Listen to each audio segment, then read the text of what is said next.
On this episode of One-on-One, we're going to talk with our Registrar of Voters, Ms. Rhonda Rogers. And of course, she has been in this position for a while. Her mother was in the position for a long time before that. So how did she get there? What prepared her for the job? We're going to find out after the break. Don't go away. Rhonda Rogers is our guest on One-on-One.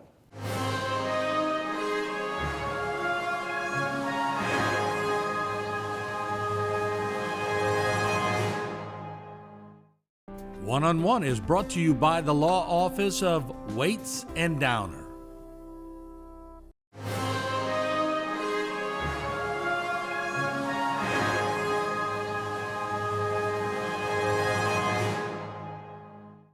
So stepping out of your comfort zone, is that something you've always done? No. Your mom and dad never made you when you were baton twirling? I guess it prepared me for it. It all prepared me, being in, festivals and dancing. You put on the face, you get on the field, and you do what you got to do. Yeah, because baton twirling, everybody's always focused. Because if you drop the baton, it's an individual thing. Your routine is done. That's right. That's right. All right. So did you ever drop the baton? I did. But again, you pick it back up and you move on. Well, yes. I'm trying to get in the psyche now. When you drop it, what's going through your mind at 15, 16, 17 years old? Well, you feel like, I'm embarrassed, and you're looking around. How many people saw that? But when you're by yourself, it's more noticeable than when you're with a group. You just keep on going. So. I always felt for cheerleaders. What happens if you drop them when they're coming down? My daughter's a cheerleader. Let's just be the base. Let's. But you probably get more nervous for your kids than you were for yourself. I do. You don't realize it to your mom. You don't realize what your mom sat on the sidelines doing. My son plays baseball, which I love, but I'm a nervous wreck, but I try not to show him that. Right. And my daughter's in cheer, and this year she decided to try volleyball. So you don't have to be neutral at a game, do you? No, I don't. That's where you draw the line. That's right. That's right. I'm not registered. I'm mom out there. When you're in the office, and I say this because anybody who's in public, when we have certain people that come here at HTV, they're regulars. They may come in for a stamp. They may come in to use a restroom. They may come in but they're regulars. Do you have regulars that go in to the Registrar of Voters? I have the people who know when I'm going to post my ballots, or a lot of the older generation would like a sample ballot, so they'll come in and ask, and I can print them one off or go vote, things like that. Mr. Bobby Boudreaux was one of my regulars. He would come in and he just wanted to talk election talk after he retired. And he'd come in and, how's it going, checking around, and you just could see he loved it. And so him and I would talk for a little bit. Did he bring his chalkboard with him? He did not. He did not. We did election coverage. He had a chalkboard. And I never forget when everybody was changing over to computers and we were getting election results in, we'd have a camera there and he'd come up and he'd write on the board. And I said, Mr. Bobby, when you go into computers? Never. I believe it. And I don't know if he tried it before. Maybe he did. I don't know, but old school. He was. So have you been old school or have you sort of integrated? I'm integrated. And Mom knew before, I'm doing things double. I have the paper, I have the technology. She wasn't ready to let go of the paper part yet. Right. And she said that, sometimes you just know when it's time, and whoever comes in can make those decisions on how they proceed. It took me a little while because I wanted to be cautious. But once I started seeing how other parishes in the state did things and kept things, current and up to date, I was able to put my stamp on it and move forward with some new procedures. Was your mama old school? She was converting. She's not, she's technology savvy as well. Yeah. So yeah, she learned a lot doing this and she incorporated technology in what she did too, but she also knew the value of that paper trail. Yeah. And always had that paper trail too, which we do. We just have it digitized. Right. you know. What's the pressure like to be in a position? It's so important. Like I said, most people would say, well, Rhonda's really behind the scenes. But you're really not behind the scenes. Can't be. Because it's all shining on you. Right. What kind of, I'm sure it took you, now you're a few years into it, like any job, you go, all right, I got this now. Yeah. But I bet those first 2 years, You don't sleep much. Mom. Yes, yeah. It's just, and still to this day, I don't think I sleep the night before early voting starts. I don't think I really sleep much the night before election day, just because you've dotted every I and you crossed every T. Mm-hmm. But then there's those things that are out of your control, that you know something's going to happen, and I want to be prepared for it, but I can only be as prepared as I am. I tell my girls all the time, y'all might think I don't make sense. You might think I'm petty Betty, but we're going to check it, double check it, triple check it. This is elections. This is, we don't want to make mistakes. However, we're human. This was in a redistricting year. So I just know going into this election, which was my first redistricting, there's going to be voters who go to their ballot and say, hey, why didn't this candidate on my ballot? Because your district changed. So now we have a whole different level of maybe voter confusion, or I don't think I have the right ballot. So those are the things you want to prepare for before.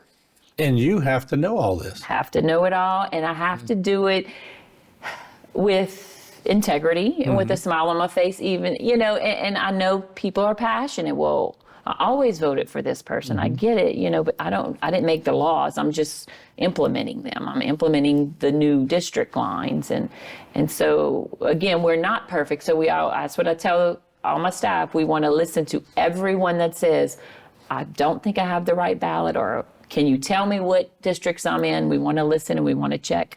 We double check, triple check. We make sure, because we are human.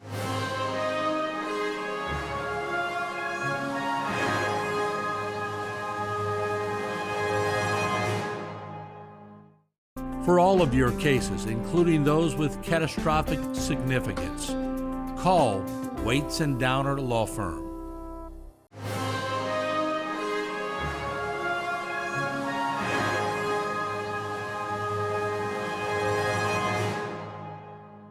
I remember when Daddy wanted to vote for Hunt, but Daddy was a lifelong Democrat. The old Democrats were really sort of like Republicans. They said, Mr. False, you can't vote. It was a closed election. Right. He went switch. He wanted to vote for Hunt. Yes. But so how do the old voters sort of compare to the younger voters? What's the difference today? I don't think there's too much difference, other than the fact that everybody knows everybody, the older generation. The younger generation's just getting their feet wet. They're learning, and they think everything they see and hear on social media is true. So you gotta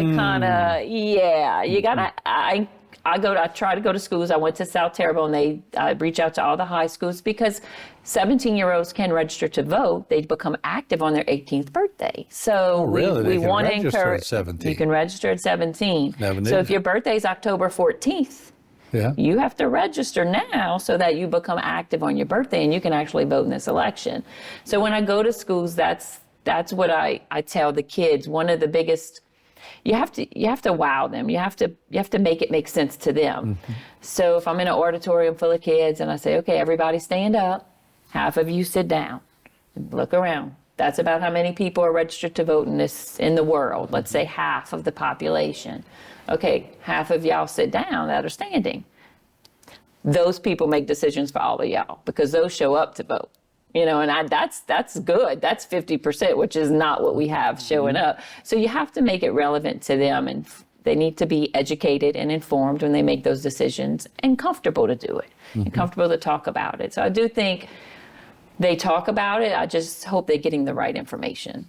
And I would never ask you to put a name to this, but I would assume in your position, you have a pretty good sense where people are leaning, or where people are, and that's why really neutrality. don't. Really? I don't. Because sometimes when we get early votes in, unless something drastic happens between early voting Right. and election day, the pattern is set. Correct. But we don't count those ballots, and we don't count early votes to election night. True. But you are right when you say early voting kind of determines the pattern. And usually, my office, we count them in there, myself, the clerk, and we have a Republican chair, Democratic chair, and a governor appointee. That's our job on election night, count mail ballots and count early votes. That does show you the trend of what it's going to look like for the outcome. You kind of get an idea through your early votes. But because we are neutral zone, there is no electioneering, there's no talk about who you're voting for. I do have, security and commissioners to help me make sure we keep it neutral and fair. And so I don't have a sense of that. And everybody knows, like, don't talk about it in front of me. I don't want to know. Right. So. But isn't that great to know, and even as you sit here today, that nobody talks about our registrar of voters in a negative way, as a positive spirit. Whatever y'all are doing is the right way. We try to run a well-oiled machine, but like I said, it takes a long time to get there. We did 2020 out the Civic Center. That was rough. That was hard because I had to relocate my whole office, yet come back and finish the job at my office at the end of early voting, which people didn't see. And what people didn't see was we were getting hit. Y'all knew we were getting hit with a horrible storm when early voting ended, and I saw it the last day of early voting. I saw, we have weather coming. It's a tropical storm at this point. I have machines in here with votes on it. I have HPD come and set up shop because it's a command center at the Civic Center. Can y'all stay and help me move machines to the office so that we can secure them? We're moving machines at 10 p.m. at night. Nobody sees that. That's all behind the scenes. But I'm not gonna scream it from the rooftops either because it's our job. You've never been one to say, Martin, come to the Civic Center with some cameras. We're moving the machine. No, I don't want that. When I asked Joni to call you the other day, I hardly ever talked to you at all. And we next door. Yeah, but I think we tried before, and maybe or maybe it was your mom. I don't remember. Might have been Mom. But I mean, you're so quiet at your job. I try to stay quiet. When are you gonna come out with the megaphone and start? You're gonna notice in a few weeks it's not so quiet out there, but it's what we do, and I don't like the limelight, and I don't want the limelight. I like where I'm at. I like being behind the scenes. Yeah.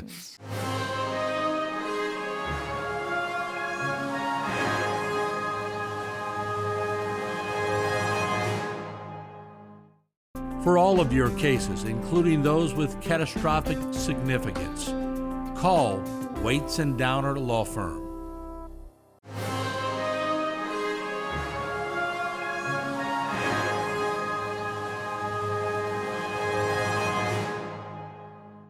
What do you see change-wise in the next few years with an office like yourself? Like I say, you hear the news about registrar of voters offices and the controversy.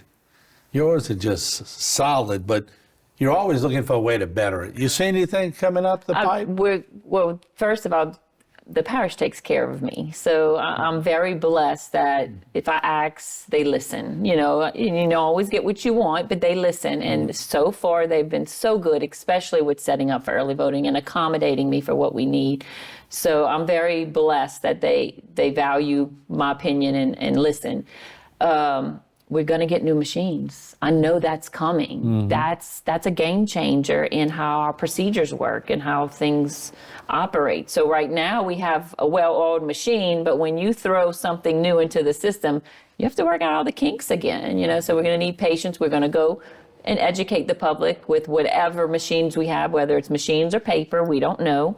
But at the end of the day, we have to do what the law tells us to do. And that's what we're going to get a new Secretary of State. Yeah. He's not running again. Those could change things, changes your dynamics as well, because we take direction from them. So. Did you ever think it would get to the point where I see some cities voting by phone and different things, and we don't want that. I know. I can't that takes imagine security. That. That's a whole different level of security. So, as far as I know, that won't happen here. But never say never either. Mr. Bobby Boudreaux, they're not going to let him vote by phone. No. Well, would he fight that? Huh? Yes, he would. He would. All right. So when the day is, we got about 5 minutes left, and I always appreciate your candidness. But what do you do for fun? when you walk out the office? I'm a mom, Yeah, and you I gotta have love some being a fun. mom. All Well, right, there you go. I'm blessed that like I told you, I have friends from high school Mm-hmm. that I graduated high school with, and we stay in touch. We go on a trip once a year together. My husband's my high school sweetheart. So, Wow. you know, in How long y'all been married? 20, it's gonna be 21 years, and we have two beautiful kids that. He goes one way, I go the other way, and then we meet back in the middle. So that's fun right now because they're not going to need me one day. Yeah. So I'm there while they need me, and I'm blessed to still have my mom and dad. And so she's always willing to help me, and with the kids especially. So Is your dad still gardening? he is. It's a smaller scale. You said he brings you cucumbers, He's right? cucumbers, potatoes, tomatoes. He has all the fresh. Well, if he's doing potatoes and all, he is from Shreva. Yes. Because my grandparents and my uncles all lived in that vicinity. So I don't know why I'm thinking Shreva with potatoes, but it seems like maybe they had more land to plant a bunch of stuff. Yes, because they do have land there, so it gives him the opportunity to garden. And there's a pride thing when you make a garden, right? If their cucumber's always bigger than the neighbors. Better. And they're fresh. He'll say, "I picked these this morning," So, and those are your And best. it's funny, cucumbers can grow overnight big. You go look at them one day and you go back the next day and you go, But you need rain. How And did it's- this happen? We hadn't had rain. It's finally coming, but rain's Yeah. a big thing for your garden too. And that's his hobby. That's what he likes to do. So he gardens, and mom just helps wherever I need her. She's there. So so when you're with your kids and y'all playing music in the car, oh yeah. what do you put on? Well, I can usually keep it around the 10 spot, in 2010s through 2020s. My son will he calls it the aux, and he can put his own music in there, but he knows he's got to keep it PG. Yeah. And so we just have fun together. I always have music in the house, no matter what we're doing. The music's playing. That's just keeps me going, keeps me happy with my coffee, and we try to have fun together. I'm still mom, but my son's at HL, my daughter's at Evergreen, and it's keeping me busy with school. He's big into baseball over there, which I love watching. Now, does he protect his little sister? He does. She doesn't like it, but he does. He does. He's Well, a good big brother. I just want to thank you for your service, for what Well, you did. You thank go you. from an elementary teacher to registrar of voters, and you've always done a great job. And I appreciate I'm it. glad we got you on. I'm glad you called. I was nervous coming in, but I'm very glad. Now, do you you think called. your mom will come on? I'm gonna let you call. I think we tried before. I You really probably do. did. She does not like the limelight. She Yeah. doesn't like any of that either. But I'm not a no person. If somebody's going to call me, I'm going to do what I can to say yes, because I don't want to You say. just had to come out your comfort zone, Again, yes. which you've done several times in your life. I have. It comes with the territory. I keep telling myself that. So Well, Rhonda, thank you so much, and thank you for what you do for the Thank parish, and we appreciate it. And it's good seeing you again. you too. Thank you for having me. I appreciate it.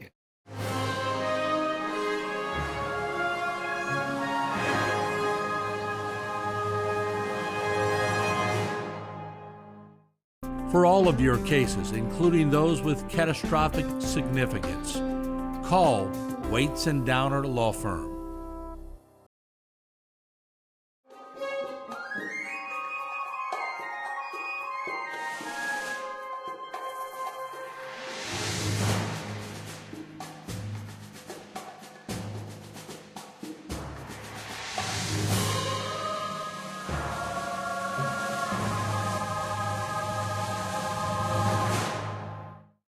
This one-on-one program has been brought to you by the law offices of Waits and Downer.